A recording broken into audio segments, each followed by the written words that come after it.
As some of you know, when we were together this weekend for classes, I've recently come across this marvelous book from the Glasgow Association of Spiritualists, and it's about the transmediumship of Edith Thompson and the information that she brought through with her teacher called Pashanta. And so this short section is about developing our psychic self. The soul has been defined as the other one, the one with the power to create. Creating is the greatest action of humanity. It is the response to that great spiritual urge in all of us. We create both spiritual and physical things. Preordained destiny is not true. Humanity plans and creates their own destiny. We are the arbitrators of our fate. We are now laying the foundations of a new generation. Knowledge of the psychic self will enable one to advance enormously. Humanity has the power to benefit from the well of accumulated knowledge, also to travel into another source of wisdom. Everyone possesses psychic power. No one is purely physical. Many are frustrated in childhood from developing such power when dreams or incredulous fantasies have been discouraged. Only those who can project this psychic power into something creative are accommodating this power within the physical body. So we should think in an orderly way and find the best outlet for the release of our psychic power. Not necessarily in art, literature, or painting, even just something ordinary related to day-to-day activities. The secret of living is joy. Joy in accomplishment, joy in getting others to create. The body is wonderful. It is able to renew itself by cell growth and more. It has the power to be well.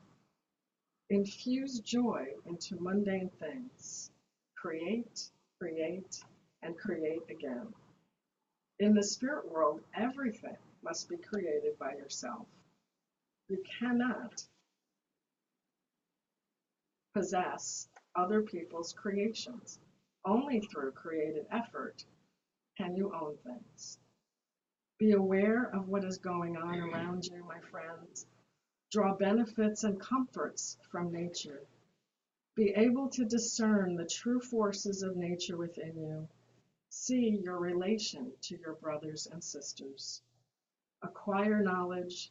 Cease to think of the body for only enjoyment. A redirection of thought power is required for improvement. Every action of life should be a living act. Teach the young the rudiments of psychology, not just religion. Most mental ills are due to ignorance of self.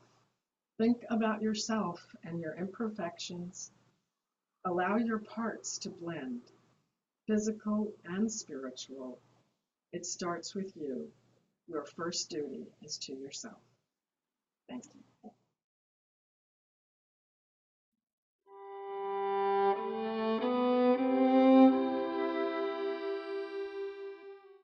Good morning to you each and every one. It's a privilege and a pleasure to be here in front of you once more and to serve you and to serve the spiritual realm. May I do it justice.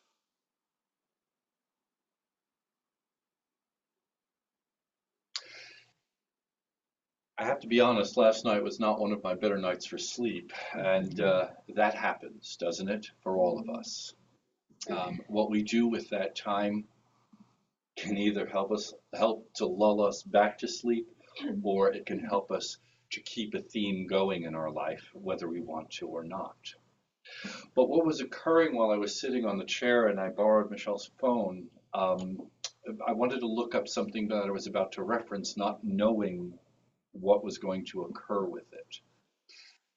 Looking up on her phone, Russell Crowe from the movie of Noah back in 2014, because as I was sitting here as we were assembling the image of what he went through in the film the adaptation of the story impressed me. Bear in mind that this film is a Hollywood version of what the biblical story is.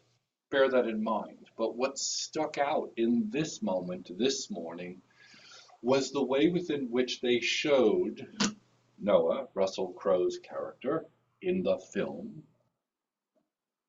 receiving inspiration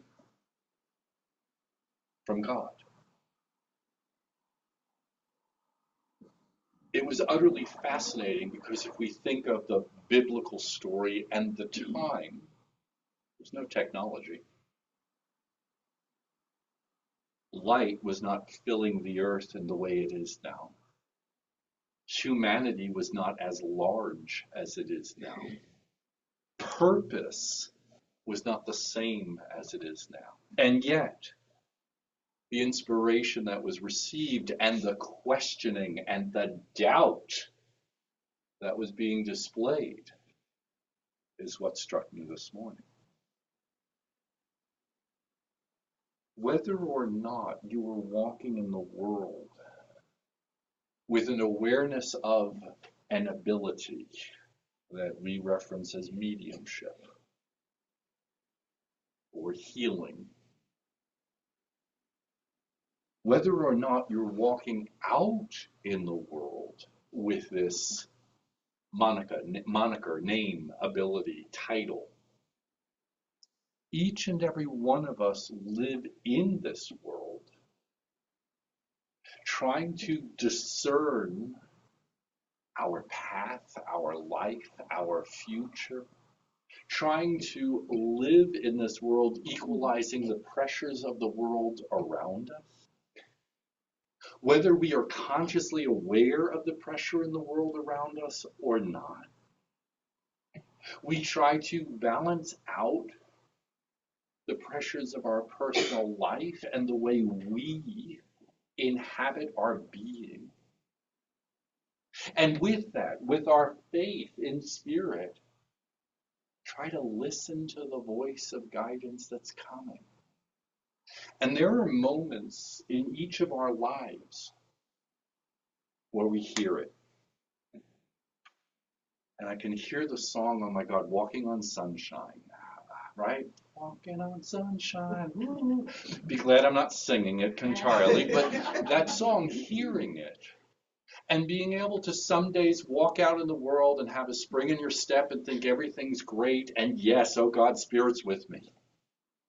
And walking in the world after a class or after a demonstration and going, yeah, that was fantastic, because we're feeling a certain level of intoxication or excitement or deep connection.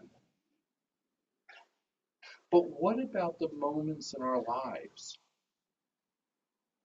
where we've been tasked with something, whatever that task is? It may not be as large as building an ark, but it may be to us as big as building an ark. Do you understand? And in those moments, have to listen to the inspiration of God coming through and not knowing.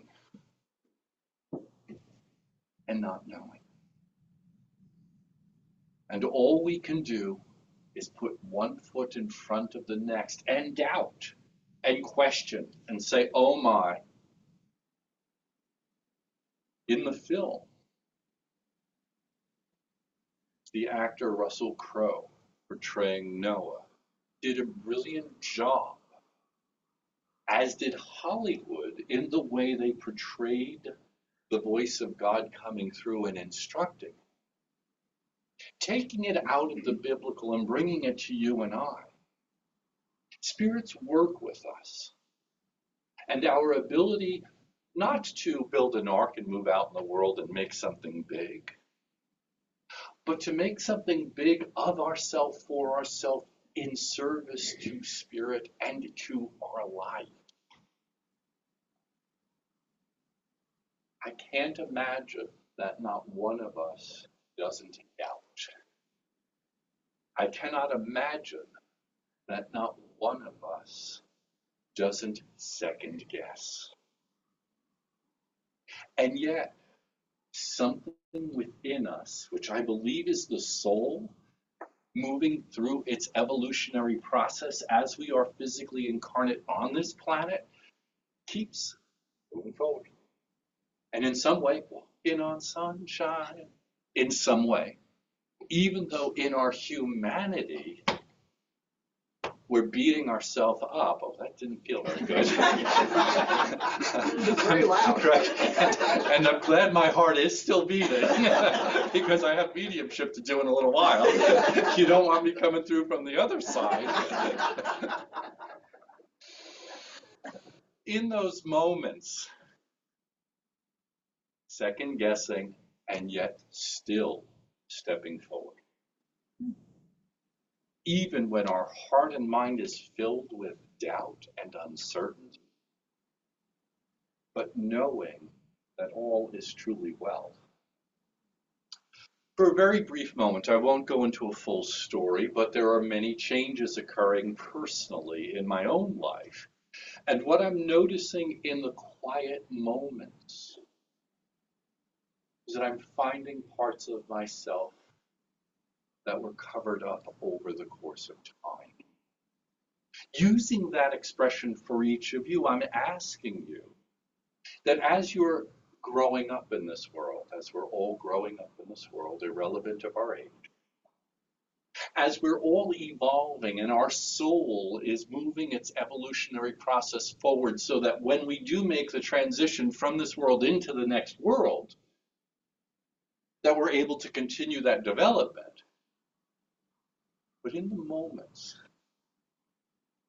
that are quiet, and you sit with yourself and with spirit, and you don't get it, how are you holding compassion for the self in that moment?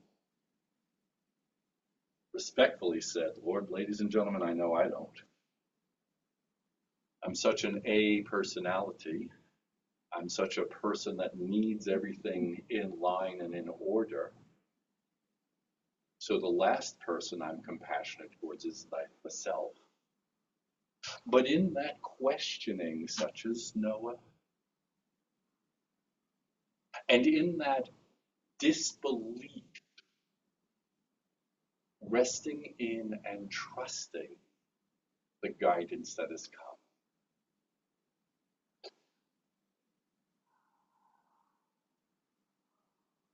I'm embarrassed in my humanity. Judging. How do I explain this very simply?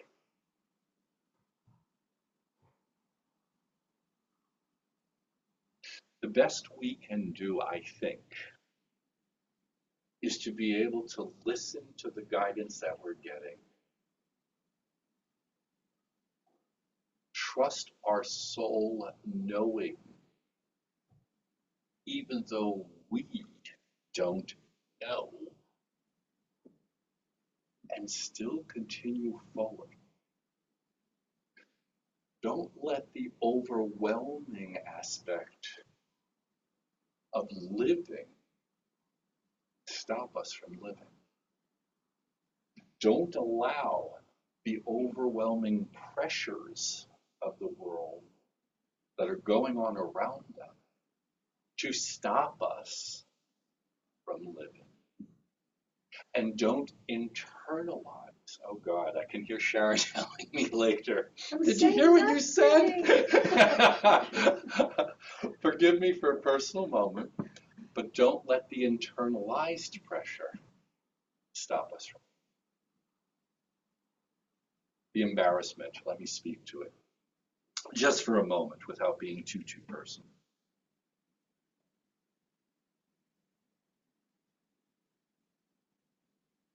The medium Arthur Ford was, I say, purported to have, I'm not certain that it was proven, but purported to have come to Eric Weiss' wife to give her a message from Eric Weiss.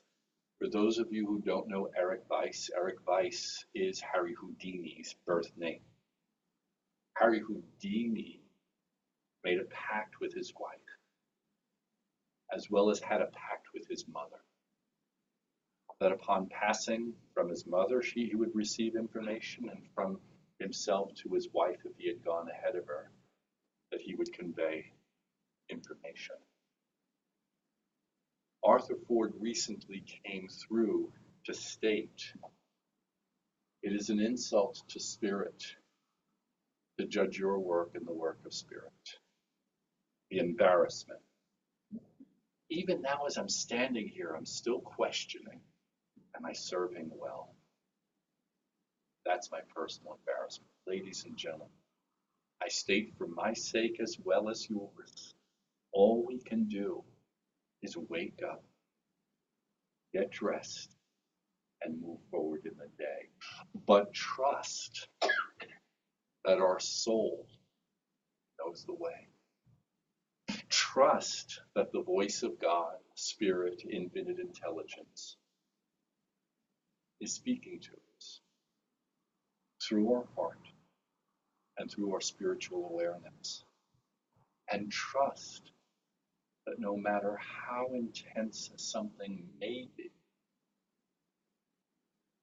it's not the end of the world. And that the next moment we may be walking on sunshine. Hey. Look up the song. You'll enjoy it much better than my words or saying. I hope what I've shared with you gives you a sense of hope. And if not, I thank you for allowing me to stand here to serve you and to serve Spirit and also learn in the moment. Bless you all. Thank you.